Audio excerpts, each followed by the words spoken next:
Ito na yung bibigay ko sa'yo, Nay. Oh. Ito.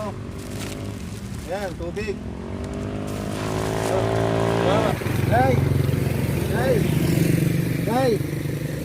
Nay! Diyan ko tinapay sa'yo, Nay. Biguan mo ako. Oh. Diyan ka na nakatira, Nay? Dito ka na nakatira? Diyan ka na nakatira? Diyan tinapay, ha?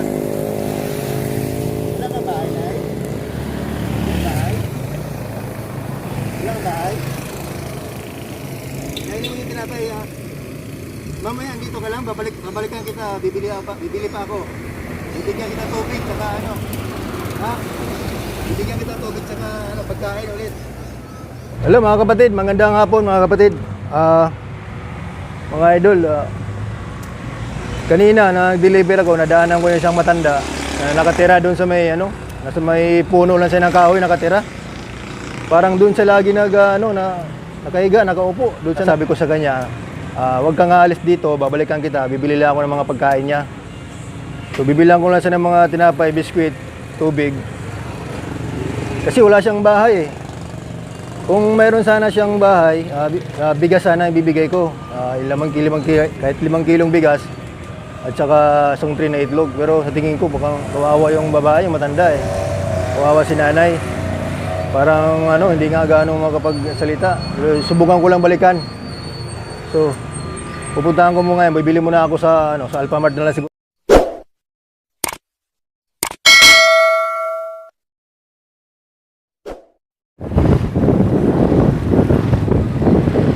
Bakit muna tayo ito? Bibili tayo mga biskwit. Uy, nakahilaw pala ako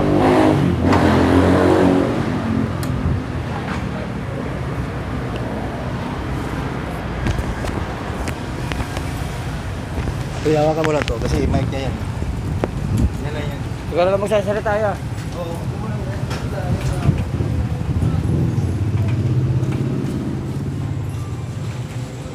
Alcohol. Entry.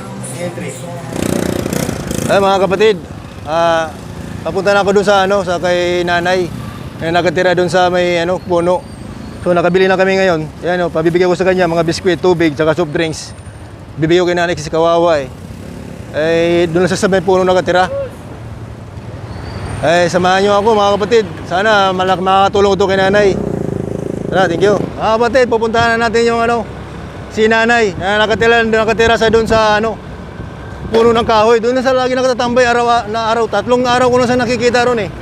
So ngayon lang ako nagkaroon ng time na mapuntahan si nanay kasi busy ako deliver ng gas. Ayun, pupuntahan natin ngayon doon. Mga kapatid, samahan niyo ako. Panoorin niyo lang kami mga kapatid, mga idol. Salamat. Malapit na. Sana nandun si nanay. Kasi minsan umaalis yun eh. Kawawa naman niya. Oo, kanina kasi umalis. Ay, nung isang araw, pinupuntahan ko. Pagdating ko doon, wala siya. Saan ba? Tunahan. Wala. Gilid tayo, gilid. Ayun. Diyan ba? Diyan? Babae ron oh. Diyan? Ay, may oo. Kilala ko nga yung babae. Dito pa rin? Nandiyan ba? Wala. Ayun. Ayun, natulog. Nanay. Natin. Mga lang siya. Oo. Oo, mga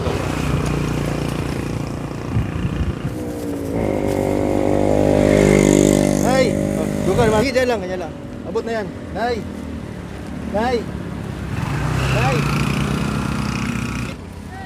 Ito na yung bibigay ko sa'yo, Nay. Oh. Ito. Yan, tubig. Oh. Yan, pagkain, Nay. Yan. At ito, may biskuit. May surprise ka ha. Yun, doon. Ilagay mo lang sa plastic mo kaya. Ito, deterya. Ako ba biskuit?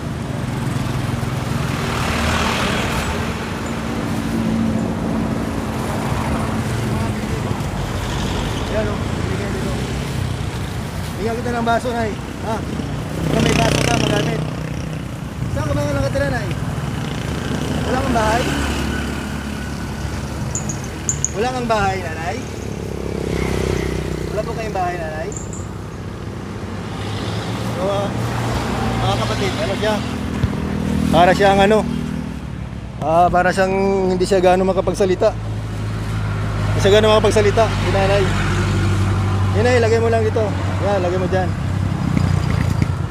Yan. Ito lahat. Kainin mo lahat yan, nanay, ha?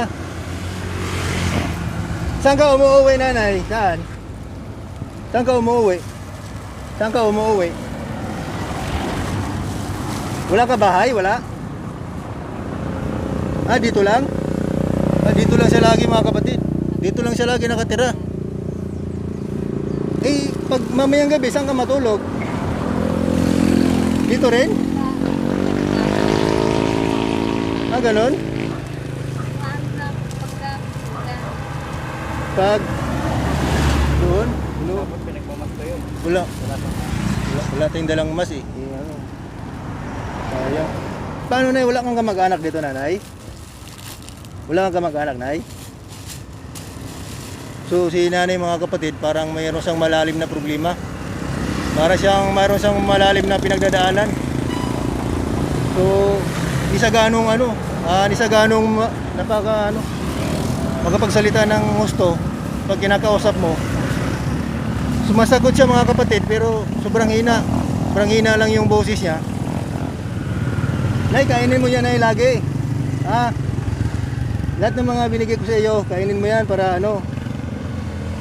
Yan yung baso, gamitin mo yan, ha. Yan, bigay ko sa iyo yan yung mugs. Para may magamit ka sa pagbaso, pag inumin. Kawawa naman si nanay, mga kapatid ko. Paano pag umulan, ay? Pag ulan, saan ka masisilong, mabasa? Aratak mo ka doon. Oo. Wala ka anak? Mga anak mo? Doon? Eh yung anak mo na, anak? Wala? Wala ka anak? Kapatid? Mga kapatid mo? Kasi mga kapatid, dito lang talaga siya nakakatira. So, 3 araw ko na siya nakikita. Kung minsan umaalis siya eh. Sa nung nakarang araw na daanan ko dito, pupuntahan ko sana, bibigyan ko rin sana. Nawala siya, hinahanap ko. Buti na lang ngayon, natsimpuhan ko, mga kapatid. Natsimpuhan ko si nanay ngayon. Ayun, nag-grocery ako sa sa Alphamart. Bigyan ko ng tubig. Ayan na, inumin mo yung yung mga soft drinks. May kain ka na po. Sige na, kain ka na, kainin mo na yung mga biskwit. Marami yan, binigay ko sa iyo. Ayun, mga kapatid, kawawa naman si nanay. So pagka pala, pag umuulan, pupunta pala si nanay doon, sumisilong sa may Pero pagkagabi, dito raw siya natutulog. Nanawa ko kay nanay, tayo lang sana, mayroon tayong mga ibang ekstrang bahay eh. Pwede natin patulogin eh. Kaso wala tayong wala tayong ibang bahay. Wala kang kapatid, nanay? Wala kang kapatid? Mga kapatid mo, wala kang kapatid? Malayo? Saan sila, nay? Wala sila dito? Mga kapatid, medyo si nanay, mukhang malalim yung kanyang pinagdadaanan. Hindi siya ganong hindi siya ganong matinaw na yung kausap. Sumasagot siya pero lang konti. Sumasagot. Asawa mo, nay? May asawa po ka, nay? May asawa kayo? Asawa? Mayroon? Wala rin? Ha? Wala rin siya. Ano po? Wala pa. Yung anak mo, wala rin? May anak kayo? Wala po kayong anak, nanay?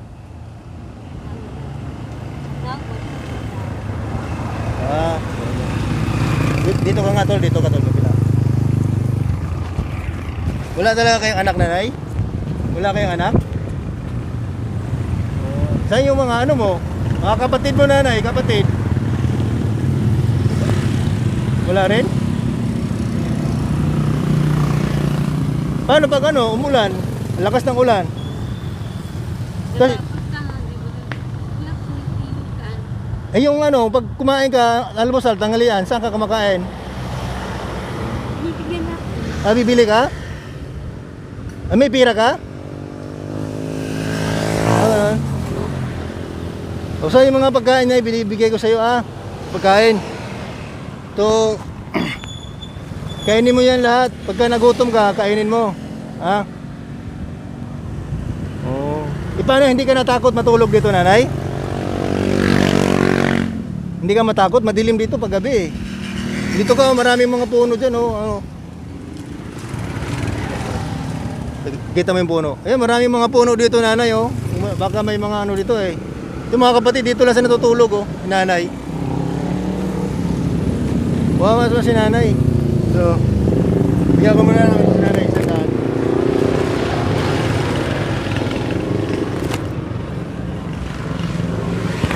Eh, mabili mo to ng ano. Ayan, mabili mo ng ano. Tubig-tubig Yung pagkain. Eh, tabi mo yung pera Tapos yung ano. Ayan, tubig oh. Tapos yan, kainin mo yung mga tinapay, biskwit. Kainin mo Saan ka naliligo, nanay? Pag naligo kayo, saan? Saan ka naliligo?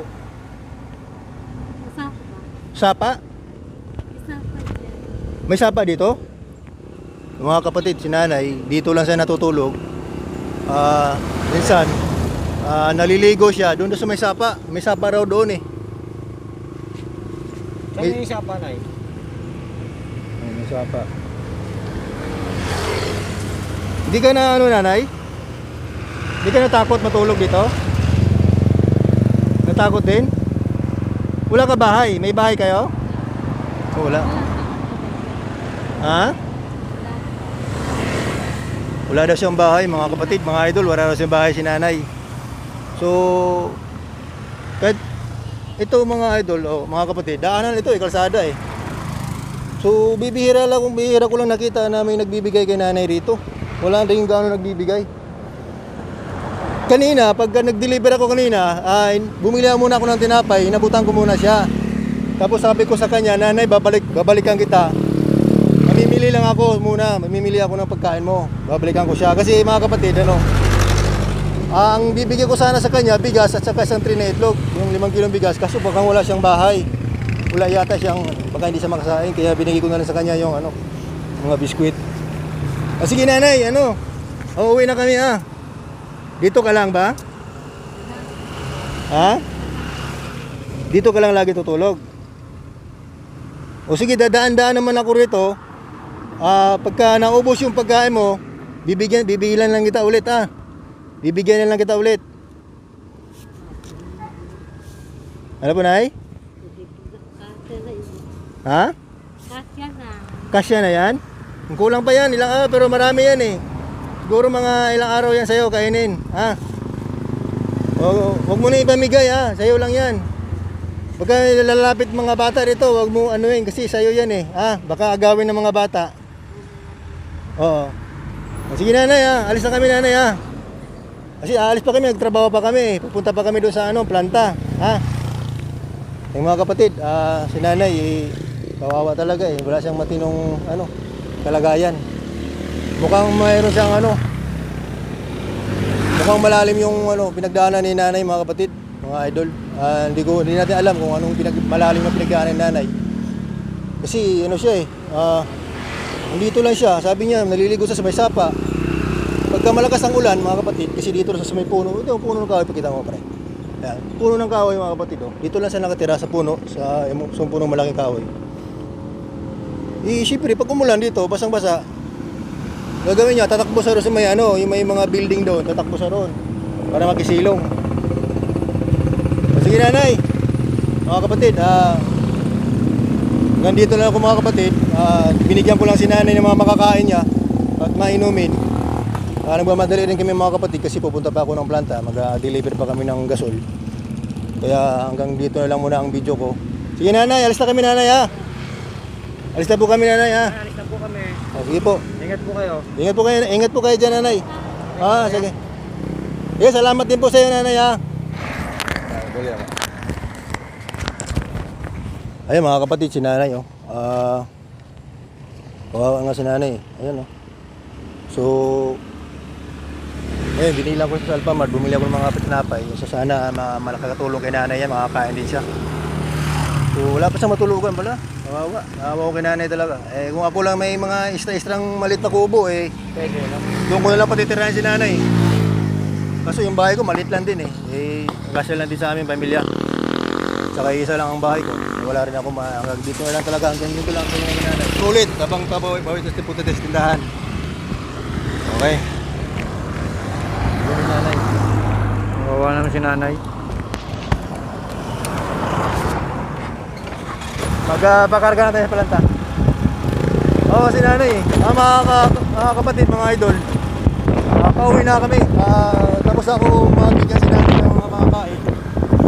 So, pupunta pa kami ng planta hapon na mga alas 2 na ng hapon ngayon. Kaya iniwan ko na si nanay. Tapos meron na siyang mga biscuit doon, tinapay, inumin. So, nakakawa talaga si nanay, mga kapatid. Kung makita mo yung sitwasyon niya, talagang nasa puno lang nakatira. Hindi ko alam paano nabubuhay si nanay doon. Hindi ko alam kung paano niya talaga na kayanan yung mga gano'ng sitwasyon. Pero mga kapatid, mga idol, sa tingin ko kay nanay, parang meron siyang mga matinding pinagdadaanan, mga kapatid, si nanay. Parang meron siyang matinding pinagdadaanan. Hindi ko alam kung ano talaga yung mga ano ang problema ni nanay, pero sa tingin ko mukhang malalim yung mga pinagdaanan ni nanay Kasi ano siya, minsan hindi siya tulala siya minsan pag kinakausap mo, tulala, tapos sumasagot man siya minsan sa mga Kasi nasagot ko ako. medyo malayo doon sa tanong ko. Oo, pero yung iba minsan tama naman ang sagot niya. Tama yung sagot niya minsan. Ano yun sa tingin ko malalim ang problema ni nanay sa dubrang mga depression. Wala rin siyang kapatid, wala rin siyang anak walang asawa, wala siyang pamilya. Yun ang sabi niya. Ito na. Mga kapatid, kami papunta na kami, babalik na kami sa tindahan. Kaya maghahakot pa kami ng tangke, papunta pa kami ng wawa nga wala kinang kung ako lang mayroong mga ganyan na halimbawa malawak yung lupain mo, doon mo na patirahan, magawa mo ng kubo. Kaso wala tayong lupain Atay Ben? Kaya, tingnan mo. Kuha natin. Ayan, magkakarga muna tayo.